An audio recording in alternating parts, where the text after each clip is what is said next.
O livro de Provérbios. A palavra provérbio tipicamente se refere a um pequeno e inteligente ditado que oferece algum tipo de sabedoria, e este livro tem muito desses. Mas eles estão quase todos na seção central do livro, capítulos 10 ao 29. Mas tem muito mais rolando no livro de Provérbios, especialmente no começo, capítulos 1 ao 9, e a conclusão, capítulos 30 e 31. Este livro foi projetado como uma introdução, capítulo 1, versos 1 a 9. E isso, primeiramente, conecta este livro ao rei Salomão. Lembremos da história de 1 Reis, capítulo 3. Salomão pediu a Deus por sabedoria para liderar bem a Israel. Então, Salomão ficou conhecido como o homem mais sábio do mundo antigo. E somos informados em 1 Reis, capítulo 4, que ele escreveu milhares de provérbios e poemas e colecionou conhecimentos sobre plantas e animais. Então, Salomão era tipo a fonte da literatura de sabedoria de Israel. Então, mesmo nem todo o material deste livro seja escrito por ele pessoalmente, ele é onde a tradição de sabedoria de Israel começou. A introdução diz que por ter este livro você também pode adquirir sabedoria. Agora, para a maioria de nós, sabedoria significa conhecimento, mas a palavra hebraica hokmah significa muito mais que somente atividade mental. Era a primeira ação também. Então pense como habilidade ou conhecimento aplicado. Isso é porque lá antes do livro de Êxodo, no capítulo 31, eram os artistas e os artesãos que eram conhecidos de ter hokmah. Então, o propósito deste livro é ajudá-lo a desenvolver um conjunto de habilidades específicas para viver bem no mundo de Deus. E isso se conecta com uma ideia-chave na introdução, o temor do Senhor. Agora, temor aqui não é terror, é sobre um sentido saudável, de reverência e esplendor perante Deus e sobre o meu lugar no universo. É uma mentalidade moral que reconhece que eu não sou Deus e eu não posso fazer minhas próprias definições de bem e mal, certo e errado. Ao invés disso, eu preciso me humilhar perante Deus e compreender a definição de Deus de certo e errado, mesmo quando isso é inconveniente para mim. Agora, essa introdução nos leva à primeira seção principal do livro, capítulos 1 ao 9, os quais também não contêm pequenos provérbios de uma linha só. Na verdade, o que nós achamos aqui são 10 discursos de um pai para um filho, sobre como o filho deve ouvir a sabedoria e cultivar o temor do Senhor, e viver de acordo com o que significa uma vida de virtude, integridade e generosidade, tudo o que leva a uma vida de sucesso e paz. O pai alerta o seu filho sobre insensatez e maldade, e decisões estúpidas que vão cultivar egoísmo e orgulho, tudo levando à ruína e à desgraça.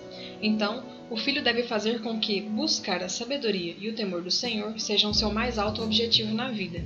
E esse modo de pensar forma a lógica moral de todo este livro.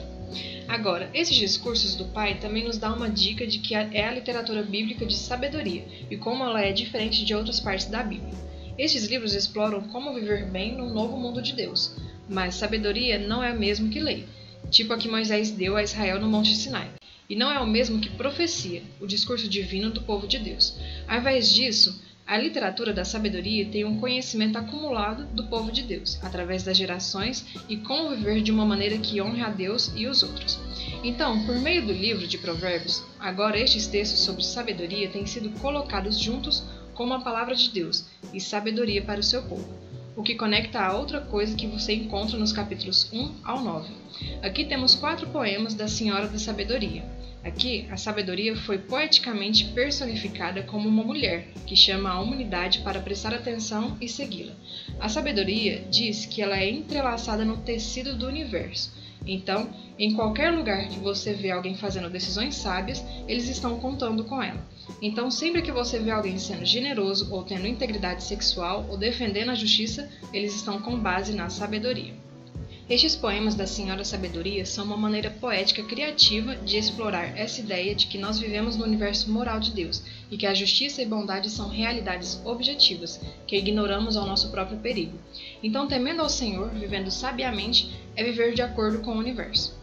Agora, juntando estes dois conjuntos de discursos, do Pai e da Senhora Sabedoria, eles fazem uma poderosa afirmação sobre este livro que você não está simplesmente lendo bons conselhos, você está lendo o próprio convite de Deus de aprender sabedoria das gerações passadas. E agora, na próxima sessão do livro, capítulos 10 ao 29, nós achamos centenas de provérbios antigos, e eles aplicam a sabedoria e o temor do Senhor a qualquer parte da vida que você possa imaginar: família, trabalho, vizinhança, amizade, sexo, casamento, dinheiro, raiva, perdão, álcool, dívida e tudo. E todos estes são filtrados de acordo com o sistema de valor de Provérbios 1 a 9. Agora, esses provérbios são todos curtinhos, são fáceis de memorizar. E, na verdade, essa seção do livro foi feita para ser um trabalho de referência, que você retorna a ele de tempos em tempos novamente, ao passar dos anos, o que levanta algumas importantes questões em aprender e ler estes provérbios. Primeiramente, todos os provérbios são naturalmente sobre possibilidades. Então, se você temer ao Senhor e fazer boas escolhas sábias, as coisas vão provavelmente ir bem para você. E se você não temer ao Senhor, você é tolo, e provavelmente as coisas não irão tão bem para você. Agora, isso é tudo quase sempre verdade, mas não sempre, o que nos leva ao próximo ponto. Os provérbios não são promessas, eles não são fórmulas para o sucesso.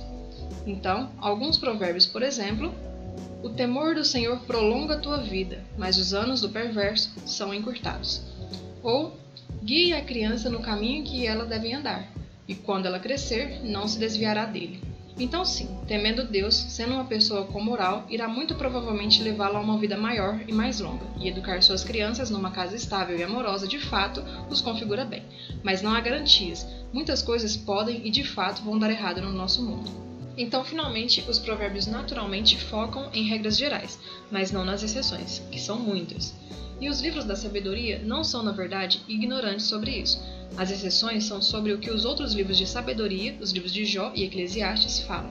E juntos, todos estes reconhecem que a vida é muito complexa para a forma simples, e que é isso que precisamos de todos os livros de sabedoria juntos, para ter a visão completa. Tudo isso nos leva à seção final do livro, duas coleções grandes de poemas. Primeiramente, poemas de um homem chamado Agur, que começa reconhecendo sua própria ignorância e sensatez, e sua grande necessidade da sabedoria de Deus. E aí Agur descobre que aquela sabedoria divina foi dada a ele nas Escrituras, que o ensinam como viver bem. Então Agur é posto a nós como um leitor, modelo do livro de Provérbios, alguém que está sempre aberto a ouvir a sabedoria de Deus, através das Escrituras. Os poemas finais são ligados a um homem chamado Lemuel. Ele é um rei não israelita, e ele transmite a sabedoria que foi dada a ele por sua mãe. É um guia para ser um líder justo e sábio. E então, o poema final é um acróstico, ou um poema alfabético, onde cada linha começa com uma nova letra do alfabeto hebraico, e os poemas inteiros sobre o caráter nobre de uma mulher. Ele mostra uma mulher que vive de acordo com a sabedoria de Provérbios e é posta como um modelo de alguém que ouve a sabedoria de Deus e então a traduz em decisões práticas no dia a dia, no trabalho ou em casa, na sua família ou na sua comunidade. Então, o livro abre com as palavras de um pai a um filho sobre dar ouvidos à senhora sabedoria. E agora o livro fecha, oferecendo as palavras de uma mãe ao seu filho sobre uma mulher que vive sabiamente. O livro dos Provérbios é para toda pessoa em todas as fases da vida. É um guia para viver sabiamente e bem no mundo bom de Deus. E é sobre isso que o livro de Provérbios nos fala.